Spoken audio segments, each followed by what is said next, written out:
Hello, this is Scott Eustace, Community Science Director of Healthy Golf, talking about how to get a landowner list. If you have a pipeline or any project in the coastal zone, there's a publicly available list of landowners that the applicants have to mail. That's included in the application. And LDNR as wetlands regulators just has to sign off that landowners and oyster lease owners in a place like this image behind me, Plaquemines Parish, where there's oyster leases. Oyster lease owners and landowners have to be notified. So the department is just getting the list. It doesn't, the list doesn't have a lot of information, but it's a list of landowners affected by the pipeline. Today, 4th December, we don't have that list for the Air Products pipeline. It's been kind of stalled, but we know that they're looking to go into some old rights of way, so we can get the list from an older pipeline. And so I wanted to share another worksheet, right? that I'm creating, which is a landowner search worksheet for pipelines in the Louisiana coastal zone. In this case of Air Products, they've described verbally that they're going to go from behind Burnside and use this footprint. This is the Praxair, part of the Praxair pipeline. And then they're going to have to create a new right of way, right, to get to Lake Maurepas. And this is the most basic footprint. It might change because they seem to be having trouble. In fact, their problem is they have to go through a federal restoration project to inject into the lake. So that's why we've been waiting on this application for over a year now. But we can look what's likely to be the right of way, 2011 1148, and get the landowner list for that pipeline. Here is the map of that pipeline. Let's clean this up. As you can see, it extends a lot further east. So when we look at the landowner list, it's going to be a longer list than the section we want, right? Which is just this part of going through St. James Parish. But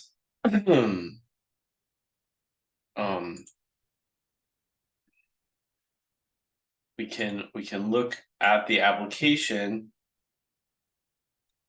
and joint permit application. Go to the current one. And then in the application for a coastal use permit, in section 13, there's a list of documents. And you can see there's going to be a landowner list. This is a PDF. So normally I cut and paste and put that into this document. And there's a link here for SRFR, the server for DNR.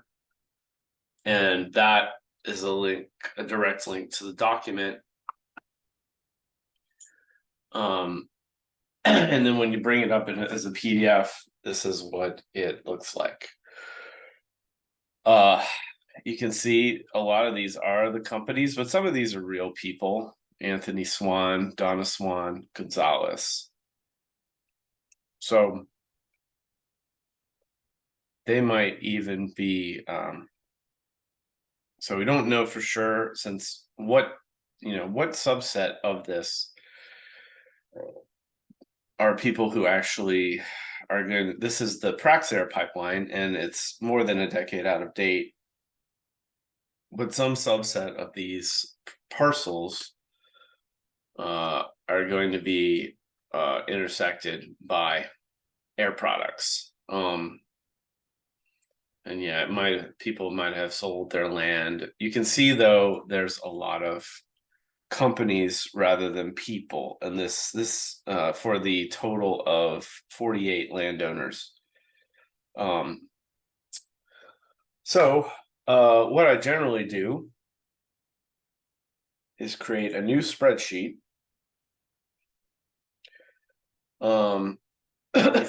for that with that file.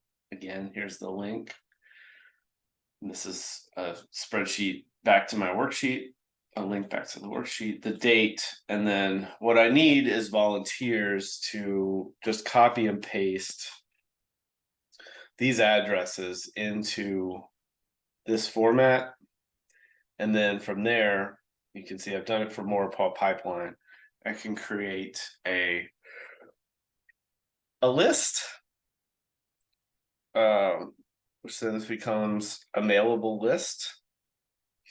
And we can actually create a map of those landowners and where they are.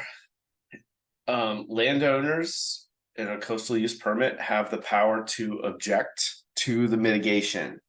So if there's a pipeline going through Gary and Andrea's land in Paulina,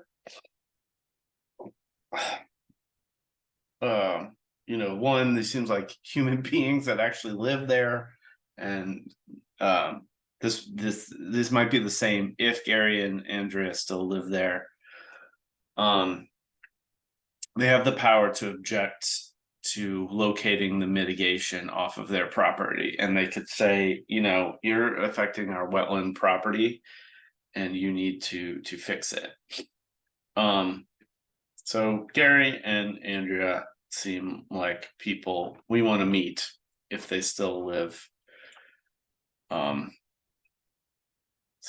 St. James. What we can do is go to the St. James parish. In St. James, the assessor's office data is not necessarily online.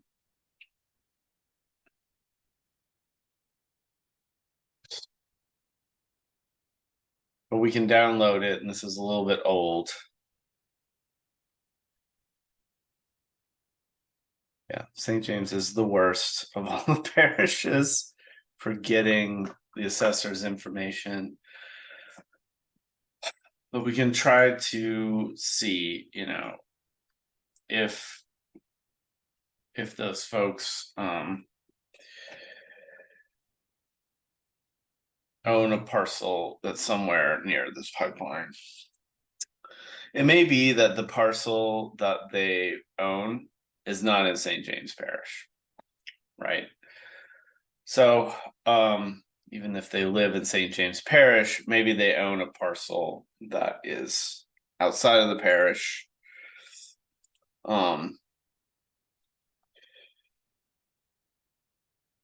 Here's Ascension Parish, which might make more sense. And again, I need to remind myself, we're looking at the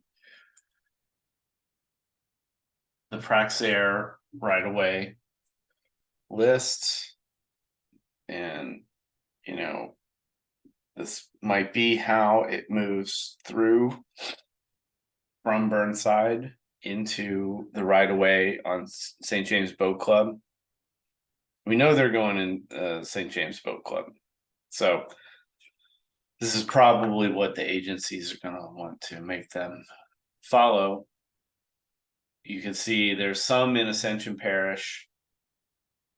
And so we can go to the Ascension Parish assessor's website.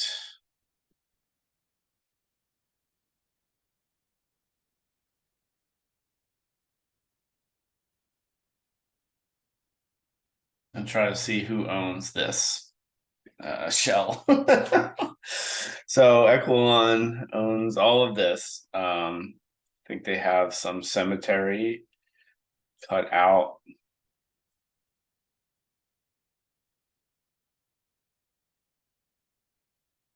But Impala Terminals owns a lot.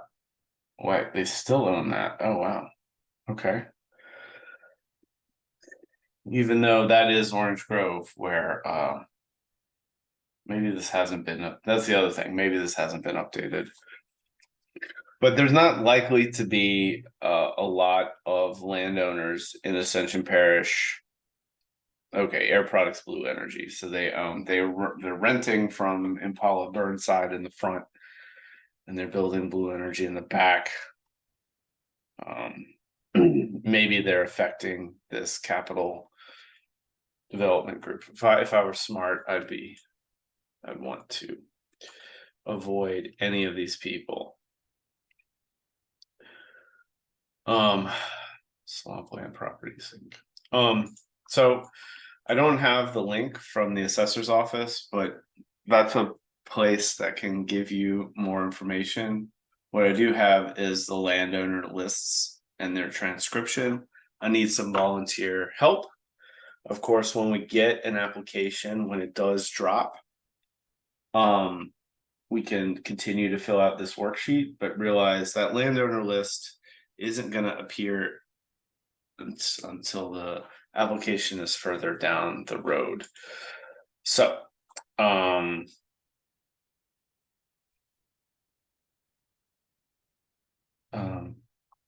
yeah,